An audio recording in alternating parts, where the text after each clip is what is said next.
All right. I want to welcome everybody to another episode of the Shadows Podcast. I am your host, Trip Odenheimer. Today, I'm excited to have Casey Berman here on the Shadows Podcast with us. He's the founder of Leave Law Behind. Sir, welcome to the Shadows Podcast. It's great to be here. I really, I'm honored. Really appreciate it. Yeah, this is something I've been looking forward to because we connected a couple of weeks back. Yeah. Through the amazing Scott Mason. And yes. Amazing guy. Oh, incredible. And we got on here. We just had like a little pre-meeting. We ended up talking forever.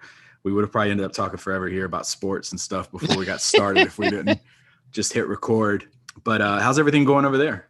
Yeah, it's good. I'm here in San Francisco and we're coming to the end. Well, we hope coming to the end of this this pandemic called COVID, and just been in the house, my wife and kids. And, we're just happy we're safe. My parents got the vaccine. We're coming up to it, but, really just kind of valuing the quiet time and so on. And that all my loved ones are safe, thankfully. Yeah, I'm due for the vaccine like any day now. Oh, so, wow. Yeah. We'll see. I'm at the end of the line, but that's okay. I want everyone to get theirs first. Yeah. Yeah, I'm ready to get it. I'm ready to go ahead and get it. Apparently everybody around here has too, because now when I go out and about, I'm like the only person with a mask on. Yeah. But anyway, let's go ahead and get started with the rapid fire questions for you. Yeah. You have no idea what questions will be thrown at you. You said they were easy, so that's good. Super easy. Yeah, right. First one, I'll throw you a little softball on this one. Yeah. Bucket list. You can travel to one place. Mm-hmm. Where would you go? Where would I go? Wow. I'm going to go somewhere warm. I think if I'm going to go somewhere, let me think about this for a moment. Where would I go? I'm going to go to the Himalayas. It's not warm. Okay. I'm going to go to the Himalayas, and my kids have been talking about where they want to go. They want to go to Europe. There's some history. My wife and I love really warm spots, but I got to tell you, like, the answer that came to me, I'm not sure it's the right answer, is challenge. It was just challenge. Yeah. And so climbing, hiking. I don't know if I do Mount Everest. I know they don't need any more tourists and any more garbage there or something anymore. But what came to me really I couldn't deny the thought that was coming from the heart there, which was there's something challenging, there's something mystical, there's something stark about it. So yeah, Himalayas, Tibet. Okay. You could have dinner with 3 historical figures who are no longer with us. Mm-hmm. Who'd you break bread with? I would eat with Jesus. I would eat with the Buddha. And as far as the third, I would eat with George Carlin. George Carlin. Okay. How come George Carlin? Because I heard if you look at the Gospel of St. Thomas, which was not part of the New Testament, but it was sort of outlawed by the early church, Jesus was a jokester, sarcastic, just a beautiful, beautiful person, whether you're of faith or history or whatever. And I'm a Jewish kid, and I love his teachings. The Buddha, I don't know how funny he was, but I assume he was probably a little sarcastic about the Zen monks. And then you just need George Carlin there for talk about comedy, talk about taking what could be very serious, deep trainings from these 2 sages and making it real, making it accessible. Because I'll tell you, I probably won't understand half of what his parables with Jesus and the Buddha are talking about. So George Carlin could probably translate it and make me nod my head and go, oh, okay, I get it what these folks are talking about. So I should have I'd love to have a woman in there. I should have a different perspective, but those are the you get a fourth. You get to add a woman there. Who would it be? Who would it be? I think I'd add in Mother Teresa because she practiced it in our time, right? So I'd love for her to say, yeah, Jesus, you're right, and here's how I applied it in this time. So I think those would be my 3 or 4. I wonder how she would be with the humor. Yeah, right. Yeah. right? Like she'd keep it pretty straight. She'd pull it back. She'd pull it back. And I'm not an institutionalized religious person. I'm pretty secular, very secular, but I just, the impact these folks have had. So yeah, it's kind of ironic. I got 3 religious figures, but those would be the folks. I mean, I think I know those people would blow my mind, and then Carlin and Mother Teresa could kind of make it accessible for me. So yeah. All right, good stuff. If you could be one television or movie character, who would you be? wow, who would I be? This was tough. This one got asked to me a while ago, and it was a lot harder. Yeah, there's I think I'd be Jason Bourne. Okay. Yeah. On the surface level, he's just cool and he kicks ass and he's, minimalist, and he's kind of MacGyver-esque, he just goes around the world, and there's just something cool about him being that hero, and he doesn't have a lot of baggage and everything, right? Like, that's cool. But, when you think about him and his identity and how he took on a new identity and how his struggles with finding out who he really is, obviously it's more severe in the movie itself and just tragic, but it's something that I struggle with, is the identities that I have. And I'll tell you, I have a lot of identities and narratives and stories in my life that don't work for me anymore, and they hold me back. So I really felt with him this empathy, that he had a life and an identity of who he thought he was. And some of it was beneficial, but I mean, it was a ball and chain. It was a prison sentence. Yeah. That's pretty interesting, especially tying it back to you. Yeah. Makes a lot of sense. And then last one, favorite book that you would recommend to somebody? So I think favorite book. And it could be anything. It could be leadership. It could be Chronicles of Narnia. It could be anything you think of. So I'm going to say 2. And I think for like a novel is All the Pretty Horses by Cormac McCarthy. And it was from the 90s, and he's based in the South. And he wrote in obscurity for a very long time. It became a movie. Billy Bob Thornton, Matt Damon actually was in it. But his writing is just stark and beautiful and minimalist. And it's a story about an American cowboy in the 40s who goes into Mexico, and it's just a beautiful lyrical, like just also empty story full of, the writing is beautiful. So I would say All the Pretty Horses, because of the story, the pain, and also just the writing style I love. And then now I'm reading Letting Go by David R. Hawkins, who's a psychiatrist and MD, passed away around 2010. And he really has taken the touchy-feeliness of spirituality with the quantum physics and then his kinesiology and the work he did, and has really made for me, I'm a pretty simple guy, has really made for me the thoughts and the heart and that mind-body connection real for me.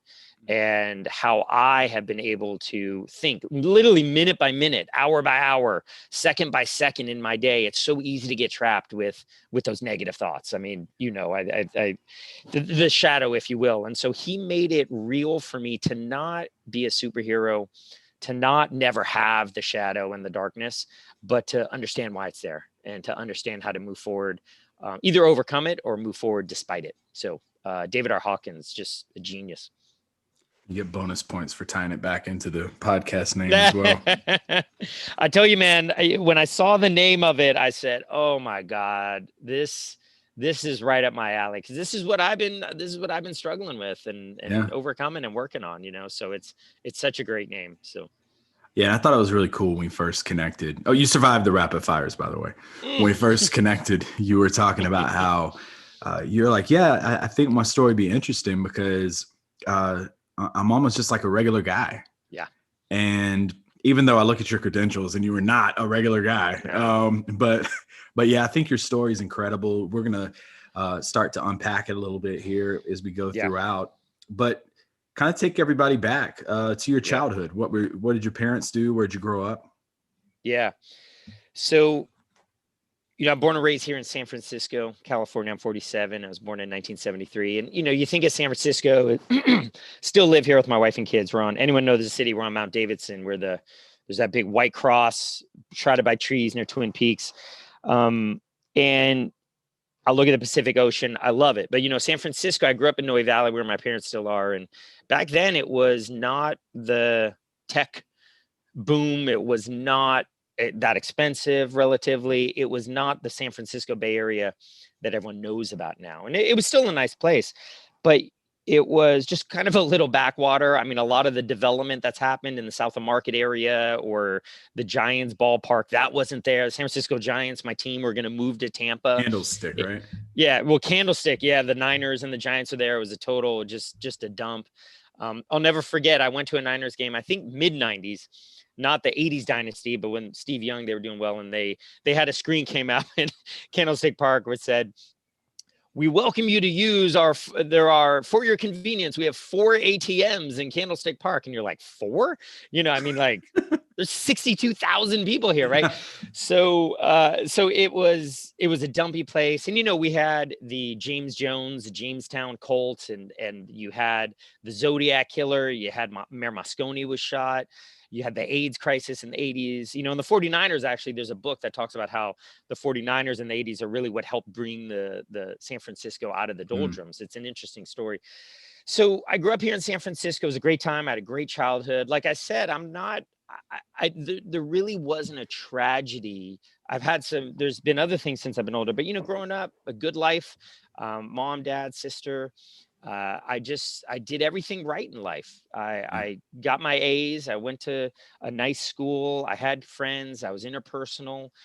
I had a ton of potential, and I just did it right. And so growing up, I had a great childhood. Nothing horrible, which is like, well, what the heck you doing on a Shadows podcast? And I can get into more detail there, but also nothing tragic, nothing horrible, and just fun, just a great life. And but there was a beaten path for me that I knew I was taking. I was going to high school here in the city, and then I went to college, and then I went to law school, which is just, Casey, you speak well, you talk with your hands, you're pretty opinionated, and just go to law school. And so, my parents and my sister might have more color to add and so on. But in short, a great, fun, loving childhood, but nothing necessarily remarkable, if you will. What did your mom and dad do? So my dad is still investment banker, does mergers and acquisitions. Great job. I help him some now. He does helps people who want to sell their businesses. So you think of someone who's a guy, a girl, woman who's grown their company from nothing, over 20, 30 years, manufacturing, distribution, services company, whatever the case may be. And he really helps them take what is really illiquid. I mean, many of these people have their wealth and just all of their money in their company, and so for them to sell their business, to grow their business, to take on investment, it's a great work that he does. And I've been really happy to help him. And my mom was a teacher for many years in preschool. My kids actually went to their nursery school as well. Much respect, preschool teacher. Oh yeah. She's retired now, but and my sister J.E. is a dietitian, nutritionist, and she's doing great work in the behavioral health. She's out here working with a company that's really helping people change their behavior around how they eat, how they think about their weight. It's beautiful work she's doing. So, wow, that's good stuff. Yeah. Well, when you were in high school, what were some of your career aspirations? Yeah, so I went to Lowell High School here in San Francisco. I really just wanted to play baseball. It's all I wanted to do. Thought I could, at least make it to the minors here or play in college. I went to Cal, so I didn't go to a small school where I maybe could have played ball, but I gave that up my senior year, which is fine. But, career aspirations, I didn't think much about it. I'd go do what my dad did, or I'd go to law school and, I really wasn't thinking that much about it. I was kind of in the moment, but I was in the moment in a real, in the matrix sort of way. And now that later in life, sort of looking back, I realize how, not blinded, but I just realize how the type of identity I had, the type of programming I was getting, the type of path I was following was something that I was letting life kind of choose for me. Yeah. And, you know, I've realized later, they say your second half of your life, you unlearn a lot of what you learned in your Mm, first half. But I think in my first half, again, it was great, but I was on the Truman Show, you know, Jim Carrey, when yeah. he's in the studio there. I was definitely in the studio of life, and I wasn't looking for that hatch door to see what else was out there. Yeah. That's interesting. I was kind of the same. There's a lot of similarities that I've noticed between your story Yeah. and my story as we go throughout this. But yeah, mine was kind of the same way. I'm now not quite at that second half, but I'm still kind of unlearning the stuff I'm that not I as old learned. as you. I'm not as No, old as no. you, Case. We'll edit that out. We'll edit that. But I'm No, definitely I the love it. I same love it. way. Like growing up, it was, I felt like my life was supposed to go down this path. I Yep. was supposed to do all of this stuff. And Yep. even up to college, it was Exactly. this is your path. But yeah, then you, like you said, you see that door. And so you went to school, you practiced law, and So yeah. oh, go ahead. Go ahead. No, yeah. So I went to Cal, and then I just went straight to law school, University of California, Hastings College of Law here in San Francisco. Hmm. I had a friend go. It's the law school of our Vice President Harris. Went there as well before I did. But it's great school here in San Francisco, practice law. And I'll tell you, I got there my first day of law school, and I remember thinking, what did I do? Where are the parties? Where are the people? What's going on? And for me, there were people who were 26, 28, 35. And I'm looking around going, there's a 35-year-old. I'll never forget. I was in tax class, and tax, what am I doing in tax? Right. And I'm sitting there. I just can't figure these out. I'm a liberal arts major, and I'm pretty good with math. I'm good with math as much as I need to be. But so I'm in the cafe in the morning before a 9 o'clock class. It's 8 o'clock. I'm stressed. I haven't done the problem set. Problem set. What's a problem set? Like, I'm a liberal arts major again. I don't even know what a problem set is. And I go up to this guy who I saw in class who sat in the front row, and I said, "Hey, can you help me with these 3 questions?" He was a really nice guy. He had a beard. I'm 22, you know, he's 35. And he goes through, he does them in lickety spit. I spent 3 hours trying to get him. He literally gets them done in 3 seconds. I said, "Man," I think his name was Avery. I said, "Avery, geez, how'd you do this?" He says, "Well, I was a CPA for 10 years before I came to law school. I should be able to get this." And I remember thinking, I'm in tax class with a CPA. I mean, you know, that is, that's taken hoops class with maybe he wasn't Steph Curry, but that's with, with Andrew Wiggins, right? That, Yeah. or a G League, or, you know, your college star. Like, what am I doing? And in a serious note, I realized I just made a decision to go to law school, to please my parents, to security. It was one of the first times in my life where I said, okay, I'm on the wrong path. Yeah. I am on the wrong path. Now, I finished law school because that's what you do. You just finish. I didn't really know what else to do, but I will never forget that day in 1997 thinking, I just made a big mistake. Yeah. And it was scary. It wasn't health-wise scary, but it's a feeling of stuck. Oh, holy man, I'm stuck. And I did this to myself. And you don't want to kill yourself, and like, because I went down a lot of regret, but you really look back and say, you know, I made these decisions, big decisions, tuition, school debt, and so on. And I didn't even really think about it. And Yeah. that's a bad feeling. In hindsight, would you have done anything differently? In hindsight, I would have taken a year off of college. Remember, I was 22 when I graduated in 96. I would have taken a year off. I would have attended bar. I wouldn't have been, it was out of fear, like, go to bar. But if I go become a bartender, then, or whatever, right? What do life's going to pass me by. I'm already 22. You know, I had all of this fear. Yeah. And my friends are going, and I need to do it. And I would have maybe gone and gotten a junior sales role at a little company called Google at the time, right? Like, I didn't even look. I didn't even do a job fair. I didn't even look, which was harder to do. There was no fast-paced internet back in 96, but I could have spent a little time. I could have talked to people. I could have done informational interviews, which is what I help people do now at Leave Law Behind. We're helping unhappy attorneys to leave the law and find out what's out there. That's really the thrust of it. But back then I just went, and I understand why I did, but I got stuck. Who did you feel, I don't want to use the term pressured, but kind of pointed you in that route to go towards practicing law? No, it was just me. Just you? I mean, definitely my parents were happy to see me go to law school, without a doubt. Like, that was great. Okay, we got him in law school. Great, But they loved me. There was nothing malicious or persuasive or anything along those lines. My friends were going. Society is just what you do, right? you just go. And so I don't think there was necessarily any pressure. It was for me. It was for me buying in to the fact that I'm a people pleaser. So I definitely, you think of the calculus, like, well, mom and dad are happy, society's happy. I get to tell people I'm in law school. I know they're probably happy or jealous. And then my own personal happiness. And it's literally just so back. If you went 96, it's making other people happy, and Casey not happy, but thinks he's happy because he's making other people happy. And it's a vicious cycle. Isn't that weird how we do that to ourselves? That's right. And it's not visible.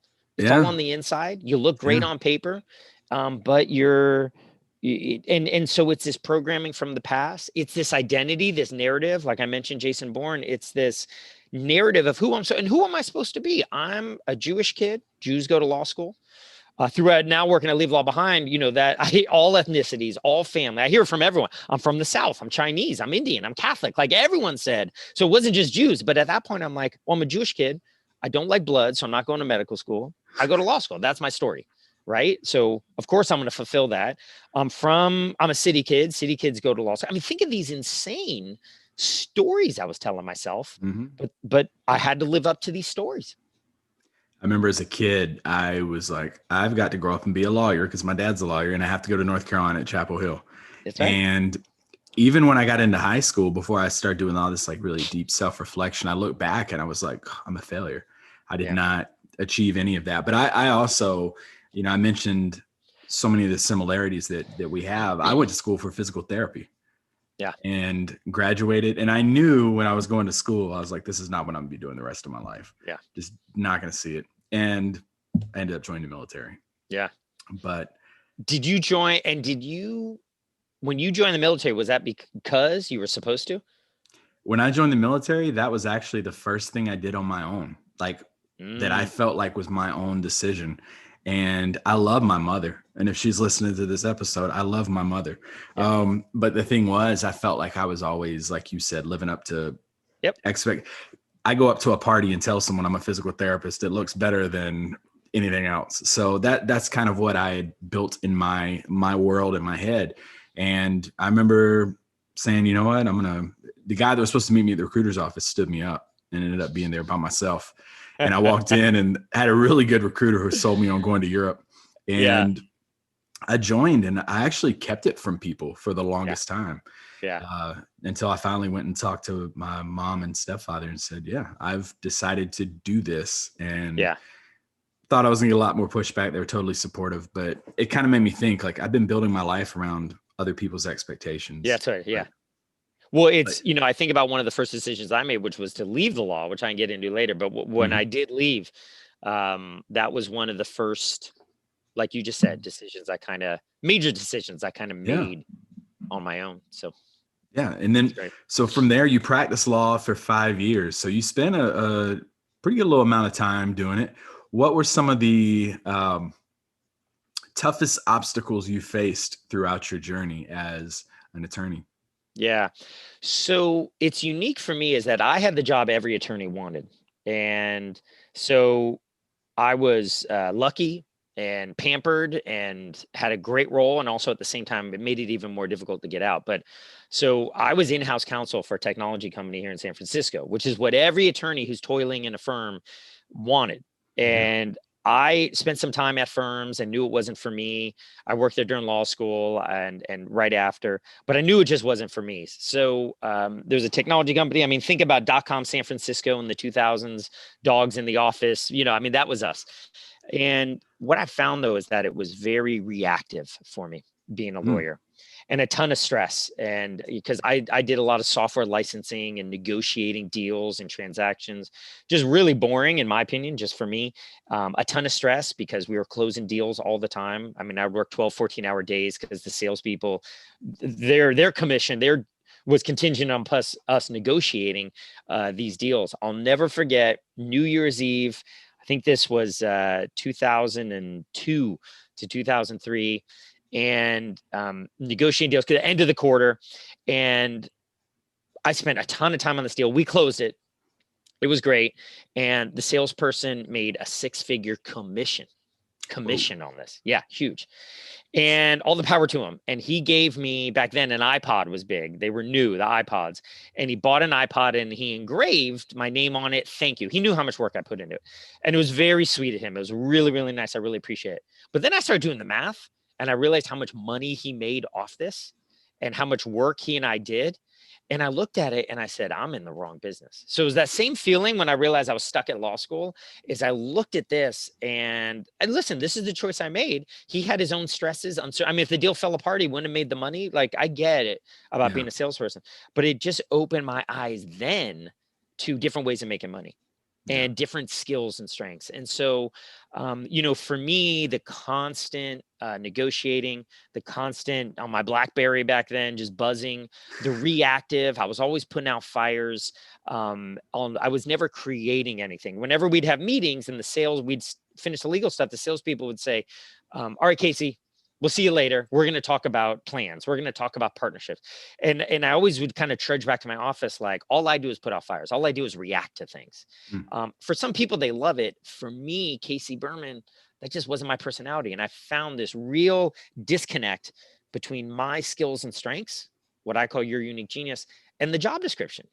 I just had to work extra hard to even be capable at it. And so for anyone listening who's in a career where they're struggling or they're working really hard, I encourage them to really look at your skills and strengths. And if they're not really fitting line by line what that job description is calling for, that's a huge indicator. Fine, because those jobs that are out there that you are a fit for. And that's where contentment, confidence, value, more money all comes from. So I had that moment in my life in 2003 or 4 where I said, again, I'm stuck again. I'm in the wrong place. And ultimately I had to gain the courage to leave and find something else. If he only would have given you an engraved Zune player, that may have been a difference maker. So, and a lot of people, whether it's a relationship, whether it's a career, they get to that, like you said, career crossroads, and they have to make that decision. What do you think it is that stops people from, taking that step forward? Yeah. Well, I mean, to a point again about the shadow, I didn't even know it at the time, but I had to really look at the fear. And, my friend Adam talks about shining the light on the darkness. Carl Jung, who worked with Freud, I mean, he's the one who coined, I'm sure you're inspired by him. And people don't look at their shadows. They don't have the analysis that you do here on this podcast. And because it's scary, it doesn't align with your story, with your identity. To look at that, that's not part of your story that you want. So, well, I'm throwing that chapter out. I'm cutting that out. That's going to fall to the cutting room floor. You have to admit some things. You're not as good as you think you are. And even if you're able to go through that, even if you are able to face your fear and so on, you realize that you could be a bigger version of yourself.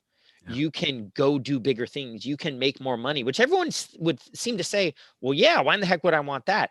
We don't want it because it's unknown. And this is what is so crazy about the subconscious is that the devil, is how we say it, right? But literally, I have played small in my life because my ego, that shadow, if you will, just that whole collection, wants me to keep playing small because it's what we know. It's safe. And so therefore, if I play big, I could make a lot of money. I could lose the money. I could get sued. I could, someone could come out and if my name's in head, who knows what it is, but it's this idea of playing small because it's comfortable. Imagine that. I will prioritize comfort, even if it slowly killing me. Yeah.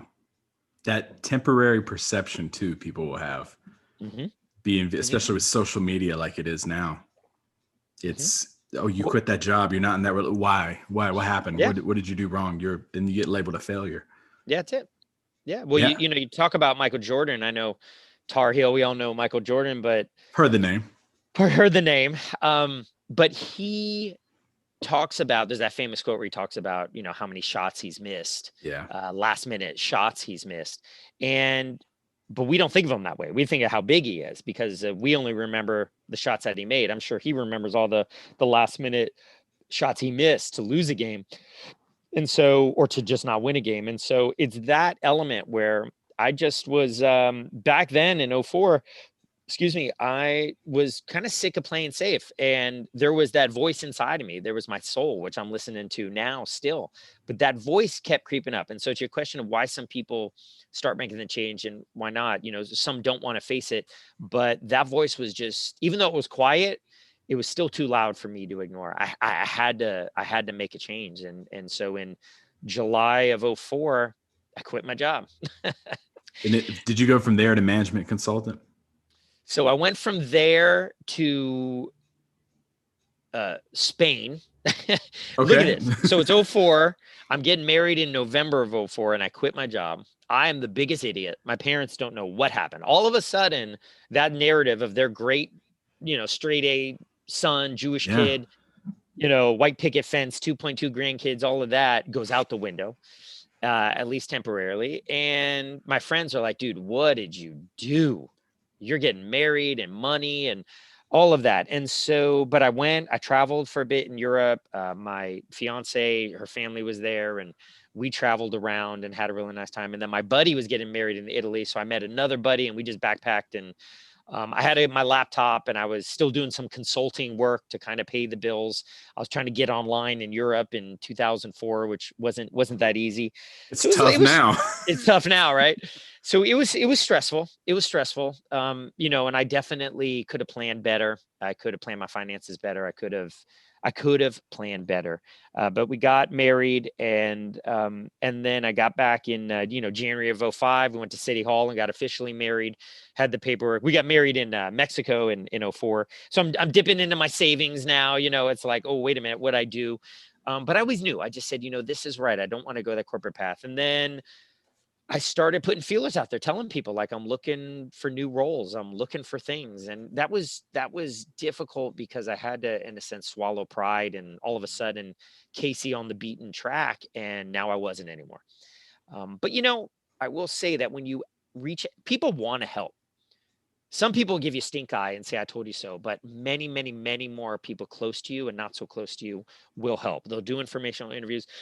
They'll make introductions. And so one of my closest friends, Dave Cooperberg from LA, put me in touch with someone, a small management consulting qualitative research firm, which I didn't even know how to spell at the time. And I interviewed with them and they brought me on. And since then, I've been doing qualitative research and management consulting and a lot of that in addition to some of the entrepreneurial things I've been going. But, without me sort of opening up and telling him I'm looking for opportunities, I never would have had that introduction.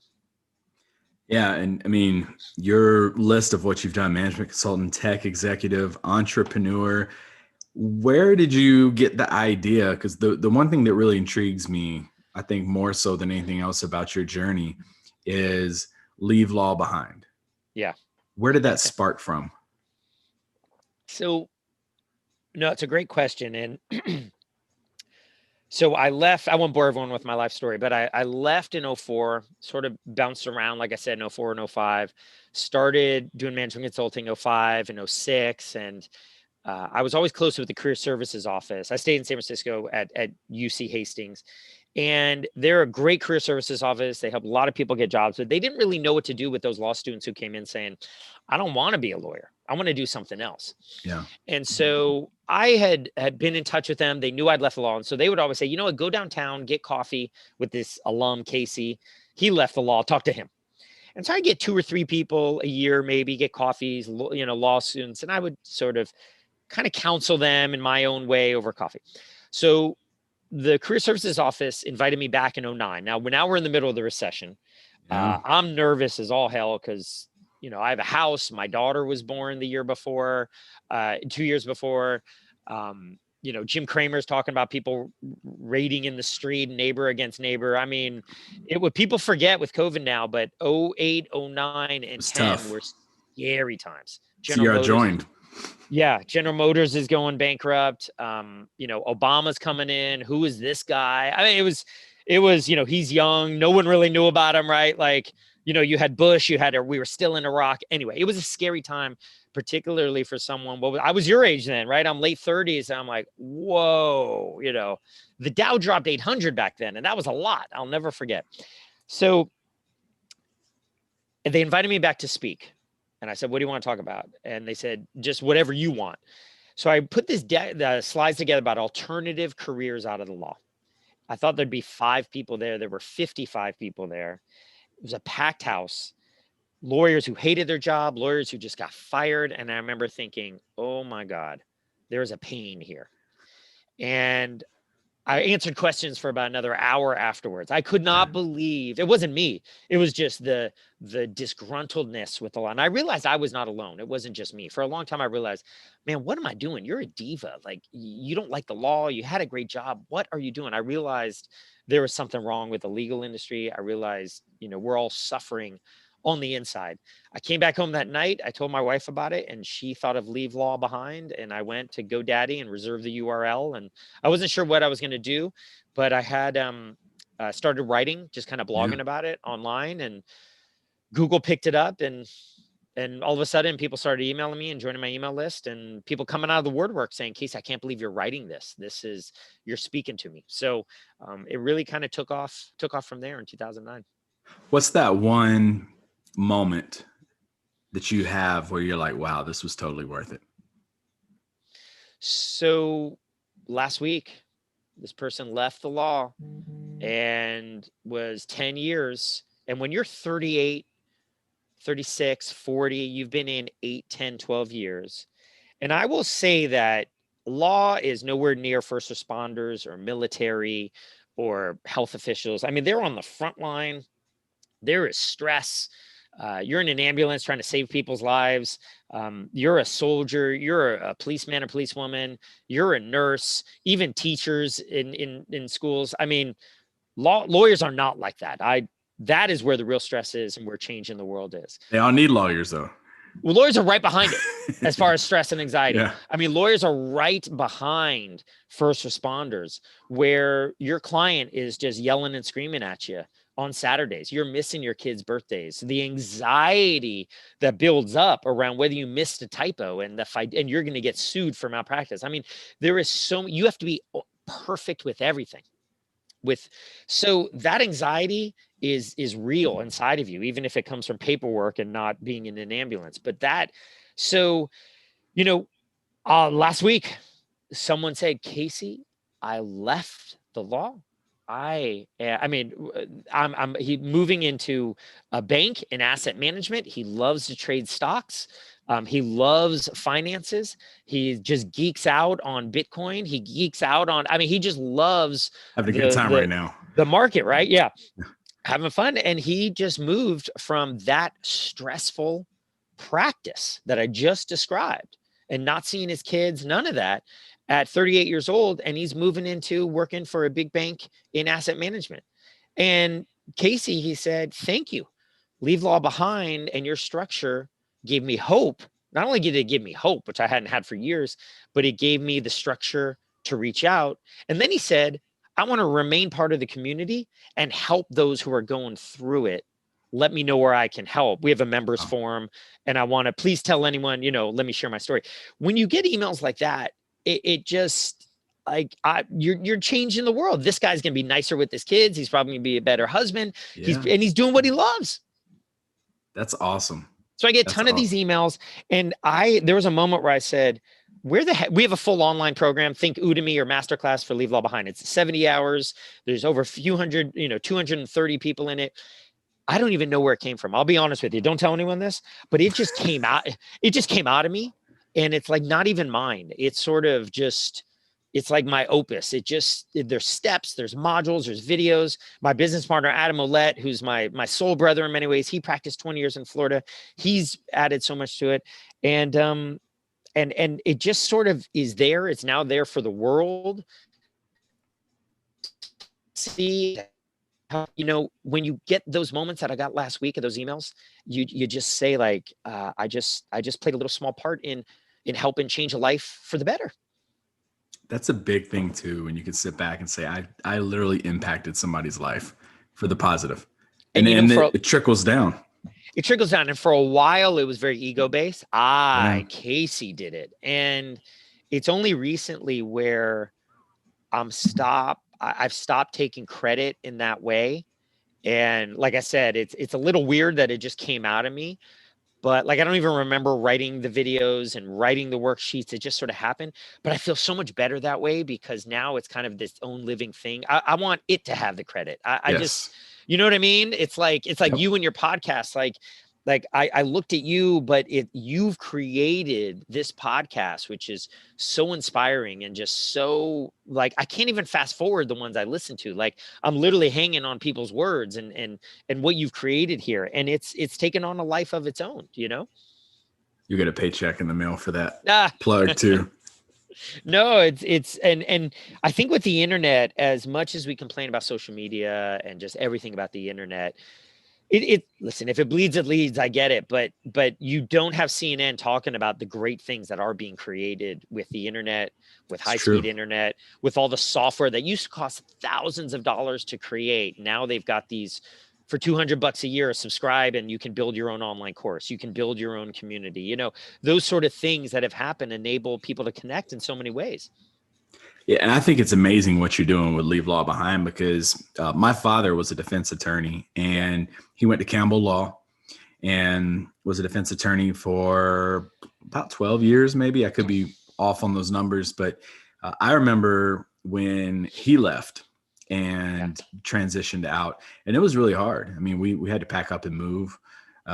It was really tough, but I think it's something much needed. I think it was a void that was there, because you're right.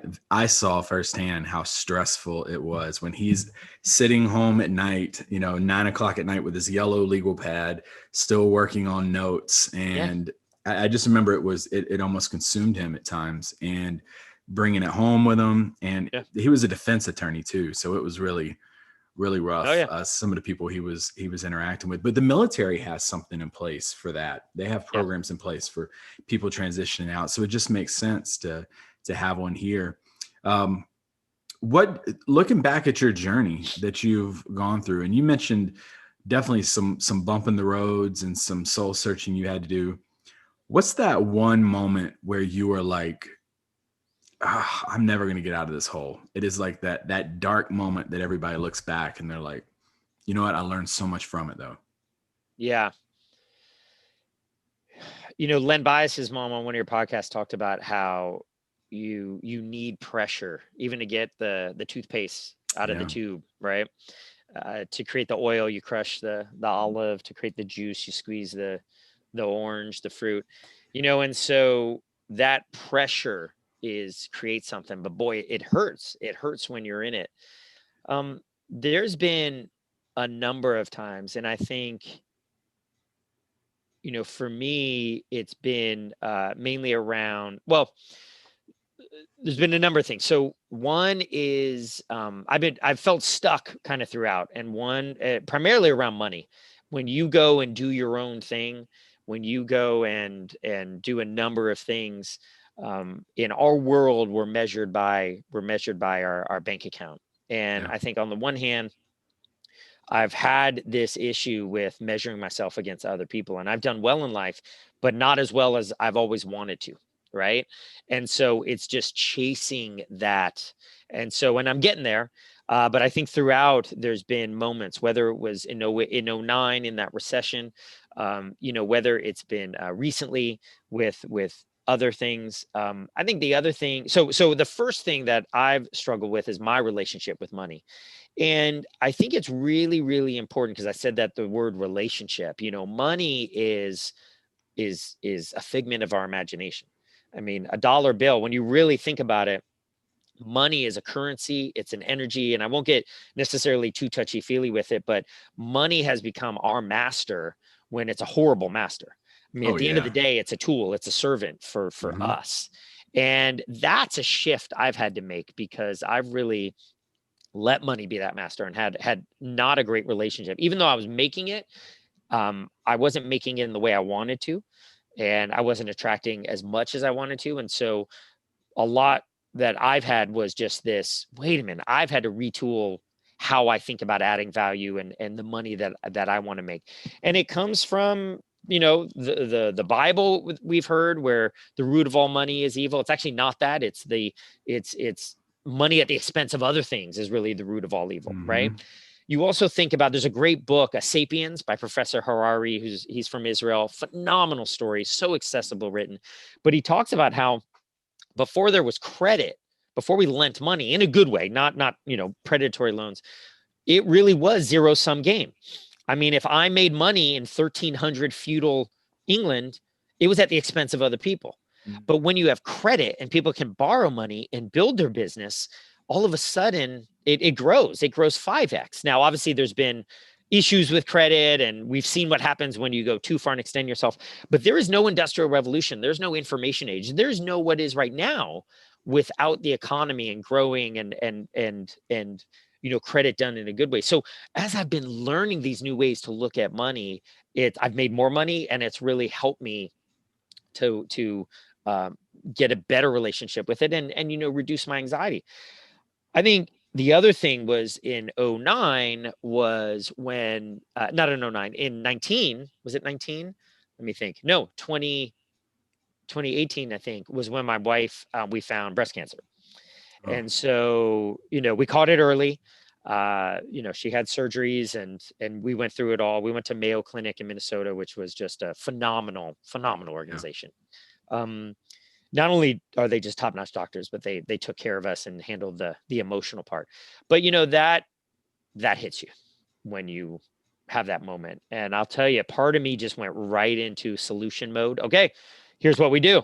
This is what we're going. And that was really a way for me to not feel the pain. But Cope. I think throughout all of this journey, it's easy for me to talk about, well, I left the job and I was feeling dissatisfied with work and all of that. But when your beautiful best friend in life and wife is going through this and is just so anxious, and um it was a roller coaster 2 years. So when COVID hit, people said, how you dealing? I was like, hey man, we just like, I don't want to minimize COVID, but as far as me and my family are concerned, I just went through 24 months of total anxiety and all of that. I can deal with some stay-at-home orders. Like, I'm cool.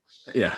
Now I got to spend more time with her. I'm Yeah, okay with now I got to that. spend more time with her. Exactly. Yeah, exactly. Yeah. So The money thing you said too, that wasn't it Gordon Gecko that yeah, said money is like a relationship. yeah, Treat her good, she'll look out for you. Take your that's it. eyes off of her, she'll leave you. And so, deep down when it comes to money, and I'll to get personal, I think for me, I'm a people pleaser. Always been that way, which is Yep. great. People love me, interpersonal, all that stuff growing up about how I've done well in life and high school and had friends. But there's a dark side to it, and it's the people pleaser aspect. And I didn't want to let people down. And so as I went and grew and got into business, I realized, hey, now I got a salary tied to people pleasing, right? Like, it's one thing if you in high school people please, you don't get the girl or the guy, or you don't, you're not invited to something. It's another thing if you, in my mind, which would take off, you don't please your boss, all of a sudden you get fired. This is drastic, of course. You lose your money, and now you're living in a paper box. You can't provide your family. You're going to die under an underpass, right? It goes to that extent, that extreme where our mind goes.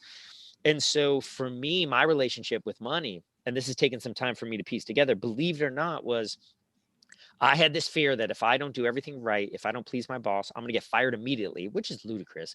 I'll lose my money and I'll die. So money became a shield for me. If I can make a bunch of money, if I can get FU money, if I can get whatever money, it will protect me from this fear that I won't please people when I need to, they'll fire me. And I can just, hey, I got a bunch of money. And money is looking at me going, wait, hold on, Berman. You want me to be a shield against a fear that doesn't even exist? That's not how I roll. I'm not doing that. I'm not going to be your shield. Why would I do that? And so I've had to sit back and look at money and go, money's right. Like, why would money want to come be that doesn't sound like a good job for money to be. Yeah. So I've had to go internally to look at my fear, my shadow, that I can't please everyone in the world. And I'm still working on it, but I got to let that go. Yeah, because one, no one's really thinking about me. No one cares that much about me. They're not thinking about me 24/7. Not only that, they like me. I'm a good guy. They're not malicious. And you know what? If they don't like me, they're not going to fire me. And if they do fire me, fine, I'll move on. I got help and support. Done it before. Right? I've done it before. So I just wanted to go there, kind of talk about relationship with money. That's the real deal of what my relationship was and has been with money. And when I step back and look at that darkness, you just see how ludicrous it is. And that's a story I've been telling myself. The people pleaser thing, I'm the same way. But if you think about your story, it could almost go back to when you started college. It's kind of like you said, you got to let go of it. And people think people pleasers there's so many pluses to it, but you almost hold yourself back in a way. You totally do. I mean, that's why when you think of an Elon Musk or a Zuckerberg or, we call them not so good names, right? Because they're abrasive and they're brash, and they could probably learn to be more interpersonal and warmer and more compassionate. Definitely think of Carnegie's, think of all the successful business people, but but they've got a vision, they've got a goal. They don't care. They don't care what people think about them. And so when we care what people think about us, I think it's a good thing. It helps us to read the room. It's definitely a good thing. I'm not saying don't care, but I just, to use a consultant word, I over-indexed on caring what people think about, and it hampered me. It weighed me down. Still does. 50 years from now, I'd love to ask this question. 50 years from now, and you've listened to the show, so you probably know where I'm going with this one. What do you want people to say about you? 50 years from now. So it's such a great question. Part of me doesn't want them to talk about me in a way. Yeah. So part of me wants to be, it's not that I'm anonymous or I'm humble, or it's not like some self-righteous humility where it's actually the ego talking. Part of me, there's in Jewish tradition, there's something called tzedakah, which is like charity, which is like a mitzvah. And so usually that's why when you'll see there's a lot of anonymous donations to a temple or to something along those lines, because the goal the goal is that someone could feel indebted to you if they know you gave something. Okay. Right. Yep. So, and it sort of takes away from the gift. So there's an element of me that, not that I want to be forgotten, but there's an element of me that the accomplishments I have, leave law behind, other coaching that I do, I'm building a lot of things as well. There's part of me that wants the ideas to kind of live on their own, like there's a lot of people out there, the idea of just getting a raving 1,000 fans or crossing the chasm, which I know is Jeffrey Moore, but like, it's almost like, I just want the ideas to speak for themselves. So if people think of Leave Law Behind and view it as like, can you believe there was this guy who was kind of ahead of the curve and he had to struggle to convince attorneys that they need this, that they want this, but he was really able to. So here's what I want them to say. He was able to, Leave Law Behind was able to help free these attorneys from being unhappy and miserable. And not only that, it helped really the legal industry look inward on itself and make those attorneys who really want to be attorneys happier and better, lowered the suicide rate, lowered the depression rate, lowered the alcohol rate. At the same time, he gave an opportunity for law schools and people who thought about lawyers to see how transferable their skills were. It's that little butterfly effect. It's that little, and we don't even know who these people are, but we know that there are a lot of people out there who could have gone unhappy, anxious jobs, and they're thriving in lives they love. I think if I had to put my name to it, I would want people to say, you know what, Casey really cared about people. And the thing I would say is Casey was able to get into the zone. He was able to work and create things at times where he wasn't thinking, but he was coming from feeling. So that was a mishmash of things. But as I talked out loud with everyone listening, Makes sense. I think those are the things I'd want them to say about the things that I helped create and who I was. When are you going to write a book?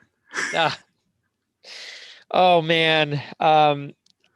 It's self-sabotage. I have a number of ideas about books. One is about relationship with money. One is about leave law behind. And I literally am procrastinating because I have a fear of too much work. But why do you say that? Why? It's just such an interesting story. I feel like you just named two different types of books right there. Yeah. There would be really good sellers. I think you definitely need to get the pen to paper and start working on a book. I love you, man. This is a major moment right now, March 17th. What are we, 2021? When you said this, I'm never going to forget this because I have thought about writing a book, and then the darkness comes in. Oh, Casey, who's going to read your book? It's going to take a ton of time. You don't have the time. You're going to have to work late. I mean, I'm literally just self-sabotaging myself. I talked to Dr. Rob Bell, sports psychologist, a couple of weeks back, and he's written 7 books. And I've been the same way. I've been like, someone's told me before, they're like, yeah, you need to, at least get something going. And I'm like, no, never be able to. Never. Right. No one would ever buy a single copy of my book. Exactly. But he wrote 7, and he's like, I write for an hour a day. Wake up first thing in the morning, mind's fresh, write for 1 hour a day, and boom, I got 7 books out. And they're phenomenal books. So yeah, that's definitely. It. Yeah. Thank you. Well, I will buy your copies if you do it. So you definitely have one that is sold of each. No, I'm inspired by you, man. I really, really am. I appreciate that. Yeah, definitely. That something I'm definitely we're going to keep in contact definitely after this. So definitely I will, next time I check back with you, ask you what are the titles at least going to be. All right. So if anybody wants to find out more information about you or Leave Law Behind, where would you point them to? Yeah, so you can find me on LinkedIn, Casey Berman, CaseyBerman. You can find me at Leave Law Behind. Again, leavelawbehind.com. And I'm actually launching CaseyBerman.com because I've learned. So find me there on LinkedIn, find me on Leave Law Behind, and then CaseyBerman.com, which I'm kicking off. I've had a lot of people come to me, other professionals, say, I'm not a lawyer, but do you do this for non-lawyers? And for many years, I was like, nah, I just focus. Finally, the universe kind of kicked me over the head. And someone, a software engineer, she literally said, I want to pay you for coaching. Like, how do I do this? And I had to listen to that and said, okay. So I'm taking what I've learned with Leave Law Behind, high performance coaching, and also career coaching to help the people who are unhappy in, you name it, consulting, software engineering, architecture, whatever it is, to help them realize how their skills are transferable as well. One thing I forgot to ask you, because we talked about this last time. Yeah. Your unique genius. Yeah. Tell me a little bit more about that. Yeah.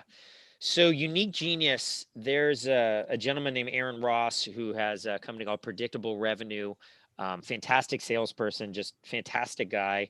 And I met him back in 2009. Remember the recession back then? And he helped me really kick off Leave Law Behind. He's a great, great person.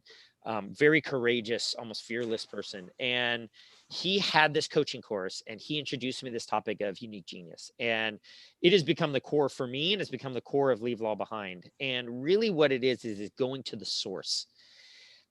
Particularly with what you want to do in life, right? And so you really understand your skills and strengths and your enjoyments, and you literally get myopic about it.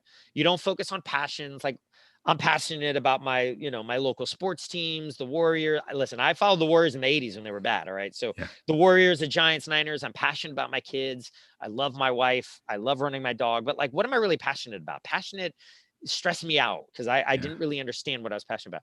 Unique Genius is a real actionable way to focus on your skills and strengths. Now there's strength finders and other things out there, but they kind of, I've seen the reports and they kind of give you a long report about what they think you are. And I'll never forget, one lawyer did it, and strength finders said, well, based on everything we did, we think you should be, drum roll please, a judge. And And she now you're said, labeled. Yeah, that's yeah. it. And she says, I'm trying to get out of the law. So with Unique Genius, and what we do at Leave Law Behind is we ask a few questions around your network. What do you compliment me? What am I good at? The second question is, what advice do you come to me for free? And the third question is, what have I done or what do I do for free? And you collect all of these traits going back to childhood. And then we put them in these trait buckets. You give a structure to it. And you really understand. It's like a scouting report if you're an athlete, right? Mm-hmm. We really understand. Are you interpersonal? Are you behind the scenes? Are you a visionary? Are you creative? Are you a air traffic controller? Keep the trains running on time. And you look in the mirror and you look at this narrative, a story, an identity, right? Jason Bourne identity. Yeah. And you say, I've been living this story, but now that I'm looking at my skills and strengths, literally what I do well and what I enjoy doing, I'm realizing I'm actually this. This is who I am. I am the behind the scenes, quiet person who everyone relies on, and I keep the trains running on time. I'm the glue of an organization. I am the visionary person, whatever it is you are. And then what you do is you go find jobs that call for that. You literally match, because the job description is just a plea for help. Yeah. It's just a pain point, and you match it. And that's the core of what we do. And so when you look at your unique genius, whether it's something, for you, you're thoughtful, you've got a great presence about you, you're fully prepared, like you talk about, you can opine on things and get visionary at the same time. You're a phenomenal moderator. You let the guests speak and you kind of guide me as going. You make it comfortable. I mean, there's so much you yourself do, right? So it's that type of analysis that you do. It can involve fear. It can involve admitting you're not good at XYZ, but better at that. But then when you match that to a job that calls for those actual skills and strengths, that's where contentment, that's where meaning, that's where purpose, that's where value, and that's where more money actually comes from. So the unique genius, in my opinion, is core in really understanding what you should do in life. So it kind of like takes you from your passion to more of your purpose. Exactly. And when you think about a lot of why we do what we do in life, we do it for kind of all the, I won't say wrong reasons, but not necessarily on point reasons. We do it to please our parents. We do it because society talks about it. We do it because of the stature. We do it because of the money. Nowhere or hardly ever in that equation is, I'm going to go do a job because I'm really good at it and I enjoy it. Because we think it's selfish. Selfish. Yeah, we think if you think about being selfish though, and if you do a job that you really like, you're actually not being selfish is the most selfish thing you could do, because now you're in a job you don't like, you align with, you complain, you're not giving it 100%. How does that help the world? That's true. Like, and you're a better person too if you are selfless. Right. Or excuse me, you're a little bit selfish. Be good selfish, really focus on your skills and strengths and where that fits, and then let it go from there. But we don't. And that's what I did. I mean, when I felt stuck throughout my life, it's because I've been doing it. I haven't done that hard work to look inward, and hard work, it takes a few weeks, you can kick it off early. And then I've been doing things for other people, not for myself, thinking I'm helping the world when really I'm just complaining about it and getting stuck. Well, this is good stuff. This is definitely, you said when we're going to get started recording, you're like, I think I got a really good message, a good story to tell. Yeah. And I would definitely say this is going to be a sleeper episode here, just packed full of stuff that's just relatable to everybody's more than likely been in a situation where they felt stuck or they've come to that crossroads and they've had a decision to make. And I think your story is going to appeal to a lot of our listeners. Well, thank you. I have to admit, I was very intimidated coming on because I was looking at the stories and I didn't have the tragedies. And I was even thinking of going, dude, man, I don't know if I'm a fit. Like, you're talking to famous people, you're talking to people who've had to overcome things I never have. I felt like, I got this nice little life in the 80s growing up. But, the more I thought about it, and I did some reflection before I came on of just, okay, a lot of the stuff I've struggled with, I think others are struggling with, and it's invisible. It's mundane. Right. But nonetheless, it's very painful. And you're about to be an author. Yeah. I You're am. about I have to do it now. All right. I am going to write a book. I'm saying it yeah. publicly. I'm going to write a book. So thank you. Thank you We've for the got it gift. recorded. We got it We got it recorded here. recorded.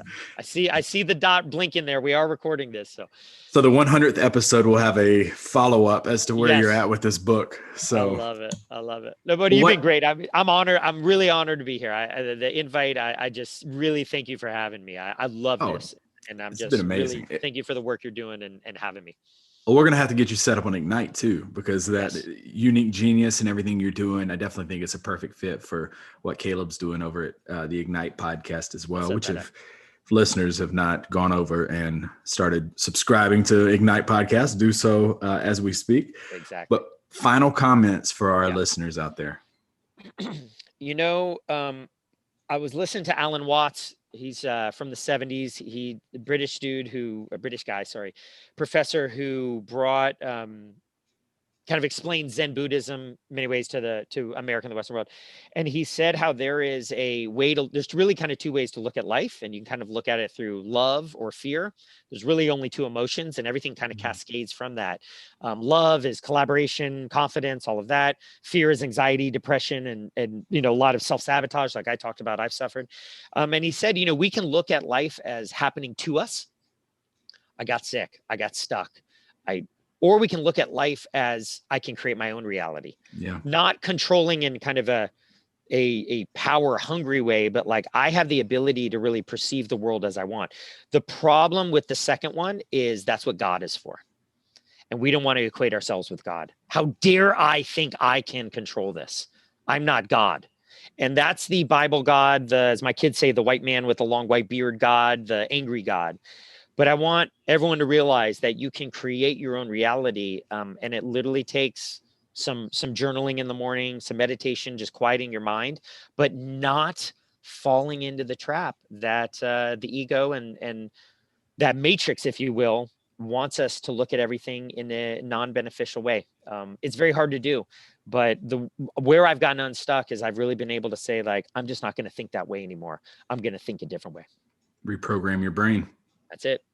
Yeah. Well, sir, I cannot thank you enough for taking time out of your schedule to get on here and join us. It was amazing catching up with you again. Folks, that is going to conclude this episode of the Shadows Podcast.